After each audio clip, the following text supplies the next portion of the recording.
محمد انصر عباس صاحب لکھتے ہیں کہ کیا فرماتے ہیں علماء اہل سنت اس مسئلہ کے بارے میں کہ تکبیر تحریمہ میں لفظ اللہ اکبر کہنا واجب ہے۔ اگر یہ واجب چھوٹ جائے یعنی اللہ اکبر کی جگہ اللہ الرحمن کہہ کر نماز شروع کی تو کیا نماز ہو جائے گی؟ بسم اللہ الرحمن الرحیم۔ الجواب بعون الملک الوہاب اللہم ہدایت الحق والصواب۔ اللہ الرحمن کہنے سے فرض تو ادا ہو جائے گا، لیکن اللہ اکبر کہنا واجب ہے، اور واجب چھوٹنے سے نماز مکروہ تحریمی واجب الاعادہ ہوگی۔ جیسا کہ بہار شریعت میں ہے اللہ اکبر کی جگہ کوئی اور لفظ جو خالص تعظیم الہی کے الفاظ ہوں، مثلا اللہ اجل یا اللہ اعظم یا اللہ کبیر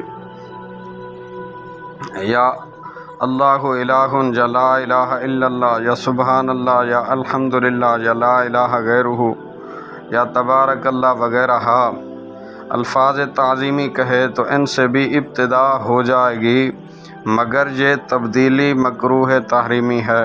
بہار شریعت حصہ سوم صفحہ نمبر 512۔ واللہ اعلم عز وجل ورسولہ اعلم، صلی اللہ تعالی علیہ وعلی آلہ وصحبہ وبارک وسلم۔